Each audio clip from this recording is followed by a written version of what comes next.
जय मसीह की। भक्ति वचन में फिर से एक बार आपका स्वागत है। याकूब की पत्री के 5वें अध्याय के अध्ययन में तीसरा दिन है आज, और कल से हमने 7 आयत को देखना शुरू किया था।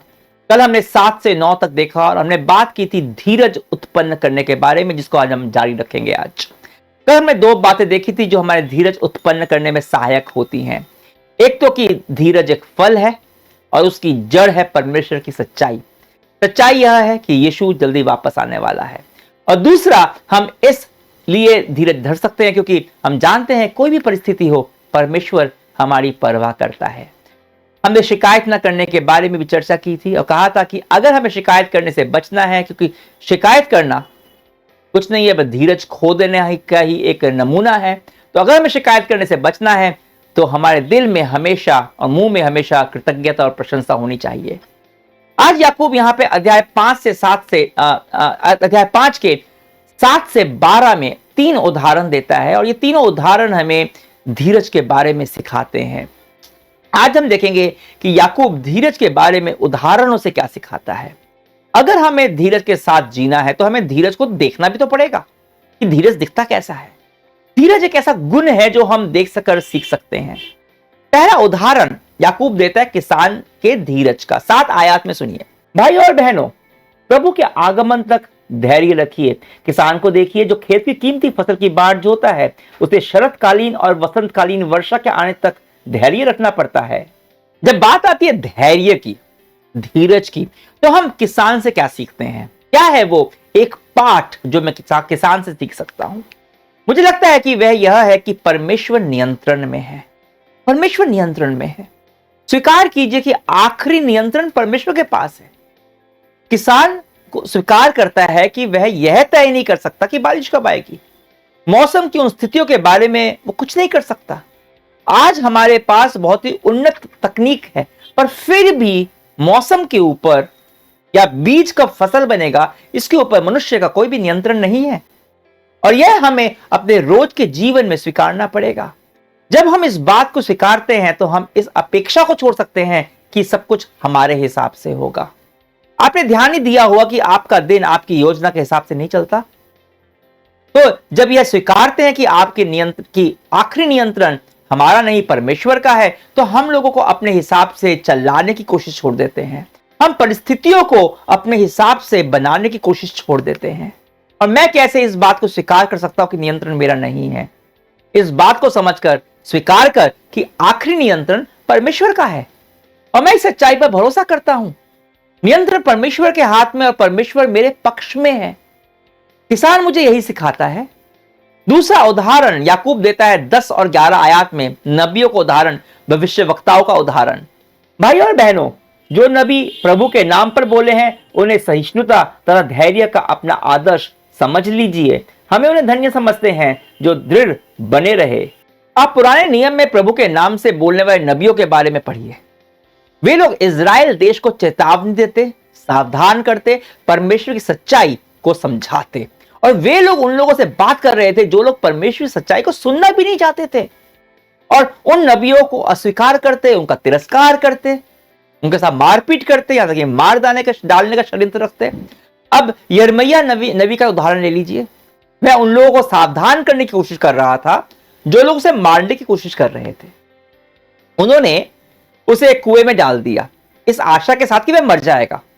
वे लोग किसी भी तरह से उसे चुप कराना चाहते थे, पर फिर भी उसने सच बोलना नहीं छोड़ा। माफ कीजिए।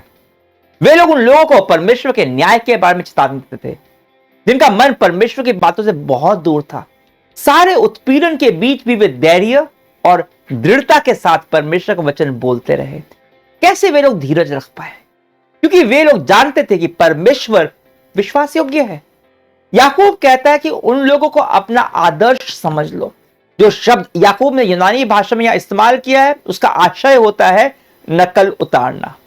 आपने बच्चों की वो चित्रकला की ड्राइंग किताब देखी है, उसमें उसके अंदर कुछ बना होता है और सामने ट्रेसिंग पेपर होता है, पारदर्शी कागज जिसके ऊपर पेंसिल चलाकर बच्चे उसकी नकल उतार लेते हैं।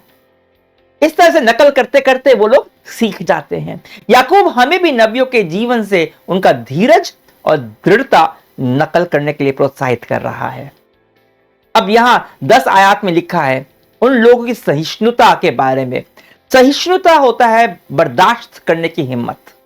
बिना बर्दाश्त करने की हिम्मत के आप धीरज नहीं रख सकते। 11 आयत में लिखा है कि हम उन्हें धन्य समझते हैं जो दृढ़ बने रहे। दृढ़ता धीरज का वह हिस्सा है जिसे चाहे कुछ भी हो, हम कुछ भी बर्दाश्त करना पड़े हमें, हम डटे रहते हैं। चाहे कुछ भी हो, कोई भी विपत्ति आए, कोई कुछ भी बोले, कुछ भी करे, आप डटे रहते हो, तटस्थ रहते हो। आपका ध्यान केवल आपके लक्ष्य के ऊपर होता है और वह है प्रभु की महिमा। धीरज का मतलब यह नहीं होता कि आप हाथ पर हाथ धरे बैठे रहते हो और इंतजार करते रहते हो कि कुछ अच्छा हो जाएगा या परिस्थिति बदल जाएगी। नहीं, धीरज का मतलब यह भी नहीं होता कि आप विपत्तियों से डरकर कहीं पर छुप जाओगे या हार मानकर छोड़ दोगे क्योंकि उस तरह के परिणाम नहीं आ रहे जैसा कि आप चाहते हो। धीरज में आगे बढ़ते रहने की दृढ़ता होती है। जो आपको करना है उसे करते रहने का साहस होता है, इस विश्वास के साथ कि परमेश्वर अपना काम कर रहा है और करता रहेगा। किसान का उदाहरण ले लीजिए। वह पहले खेत जोतता है, बीज बोता है, फिर बारिश के लिए और फसल बढ़ने तक धीरज रखता है। नबी भी विपत्तियों से, सतावट से, मौत के डर से चुप नहीं हुए, पर विश्वास के साथ परमेश्वर ने जो उन्हें वचन दिया उसे बोलते रहे और इसलिए वे धन्य है। और फिर तीसरा उदाहरण 11 आयत के दूसरे हिस्से में धीरज का सबसे बढ़िया उदाहरण बाइबल में याकूब 5:11 से 12 में कहता है, याकूब, आप लोगों ने अय्यूब के धैर्य के विषय में सुना है और आप जानते हैं कि प्रभु ने अंत में उसके साथ कैसा व्यवहार किया, क्योंकि प्रभु दयालु और करुणामय है। मेरे भाइयों और बहनों, सबसे बड़ी बात यह है कि आप शपथ नहीं खाएं, न तो स्वर्ग की, न पृथ्वी की और न किसी अन्य वस्तु की। आपकी बात इतनी हो, हाँ कि हाँ, नहीं कि नहीं। कहीं ऐसा ना हो कि आप दंड के योग्य हो जाएं। अब 12 आयत में बाद में आऊंगा, पर बाइबल में ये अय्यूब का जो चरित्र है, आपने पुराने नियम में आप पढ़ सकते हैं। आप नहीं पढ़ा तो जरूर पक्के से पढ़िएगा, मैं प्रोत्साहित करता हूं। इस अय्यूब ने धीरज का आईपीएल खेला और जीत गया। जबरदस्त, बहुत धर्मी व्यक्ति था वो, पर रातों रात उसकी धन संपत्ति, उसके बच्चे, उसका व्यापार सब खत्म। यहां तक कि उसका जो स्वास्थ्य था वो भी खराब हो गया, पर इसके बीच भी वो धैर्यवान बना रहा, धीरजवान बना रहा, परमेश्वर पर भरोसा करता रहा। ऐसा नहीं कि उसने परमेश्वर सवाल नहीं पूछे, परमेश्वर से सवाल पूछे, उसने चिल्लाया, चीखा, रोया, पर भरोसा करना नहीं छोड़ा।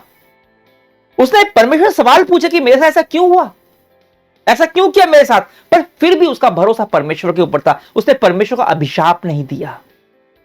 वह धैर्य इसलिए रख सका क्योंकि उसने भरोसा किया। अय्यूब समझता था कि कुछ भी हो, परमेश्वर भरोसेमंद है। किसान जानता है कि परमेश्वर नियंत्रण में है और नबी समझते हैं कि परमेश्वर विश्वास योग्य है, पर साथ में जो यह तीनों ही जानते हैं वह यह है कि परमेश्वर भला है। परमेश्वर भला है, वह दयालु और करुणामय है। हो सकता है कि हमारे जीवन में सब कुछ हमारी चाहत के मुताबिक न हो, पर हम परमेश्वर के नियंत्रण पर इसलिए भरोसा कर सकते हैं। किसी भी विपत्ति में बुराई का सामना इसलिए कर सकते हैं क्योंकि हम जानते हैं कि परमेश्वर भला है। यह जीवन कभी बहुत कठिन हो सकता है, हमारे आसपास के लोग हमारे धैर्य की परीक्षा ले सकते हैं, पर हम फिर भी दृढ़ता के साथ बिना धीरज खोए आगे बढ़ सकते हैं क्योंकि हम जानते हैं कि हमारा प्रभु परमेश्वर दयालु और करुणामय है। कुछ समय के लिए उसने अगर बुराई को अनुमति दी है, इसका मतलब यह नहीं कि वह हमेशा हमेशा के लिए हमें इसमें छोड़ने वाला है। हम उसकी भलाई और अच्छाई का आनंद लेंगे अनंत काल तक, और यह सच्चाई है जिसमें हमारे धीरज की जड़ है। और फिर 12 आयत में याकूब अचानक से ऐसा लगता है कि विषय बदल रहा है। वह कहता है, आप शपथ नहीं खाएं, न तो स्वर्ग की, न पृथ्वी की, न किसी अन्य वस्तु की। आपकी बात इतनी हो, जो हां कहें तो हां हो, अगर ना कहें तो ना हो। ऐसा ना हो कि आप दंड के योग्य हो जाए। अब यह कहां से आ गया, इसका धीरज के साथ क्या लेना देना।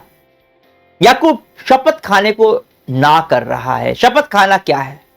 लोग शपथ कब खाते हैं, कसमें कब खाते हैं? जब उनकी विश्वास योग्यता प्रमाणित नहीं होती, जब उन पर कोई विश्वास नहीं करता, तो वे अपनी बात का विश्वास दिलाने के लिए शपथ खाना शुरू करते हैं। मेरी मां की शपथ, मेरे बच्चों के सर की शपथ, परमेश्वर की शपथ। पहला तो बाइबल यह कहती है किसी भी चीज की शपथ आप खा ही नहीं सकते। शपथ खाना पाप है, क्योंकि धरती पर या स्वर्ग पर कोई भी चीज ऐसे नहीं है जिसके ऊपर हमारा अधिकार हो। अगर शपथ खानी है, शपथ हम उसी चीज पे खा सकते हैं जिस पर हमारा अधिकार हो, पर किसी भी चीज पर हमारा अधिकार है ही नहीं। इसलिए किसी भी चीज की शपथ ना खाएं। और दूसरा, शपथ हम अधिकतर तब खाते हैं अपने झूठ को सच बनाने के लिए। जब कोई पर विश्वास नहीं कर रहा तो उसको सच साबित करने की शपथ खाते हैं।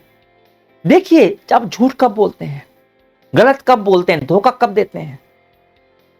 जब आप अपना धीरज खोने लगते हैं, जब आप धैर्य खोने लगते हैं, उस समय झूठ बोलना, धोखा देना एक बहुत बड़ा प्रलोभन है।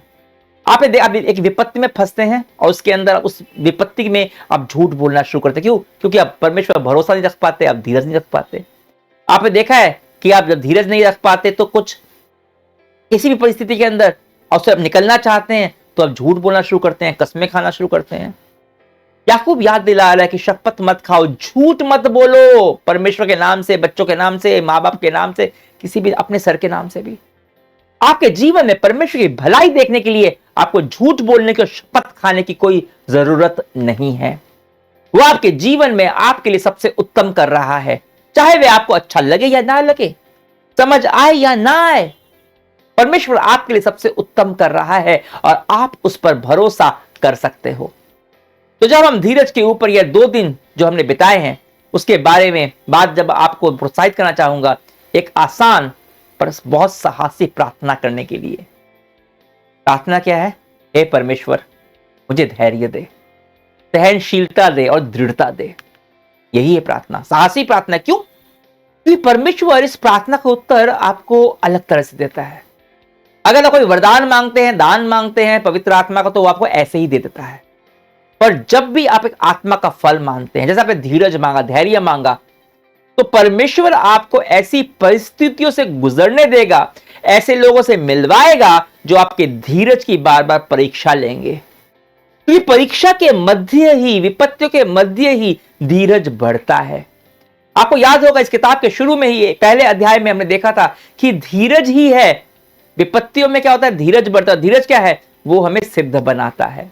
तो हमारी प्रार्थना है, परमेश्वर हमें धैर्य दो, हमें धीरज उत्पन्न करो, यीशु के नाम से, आमीन।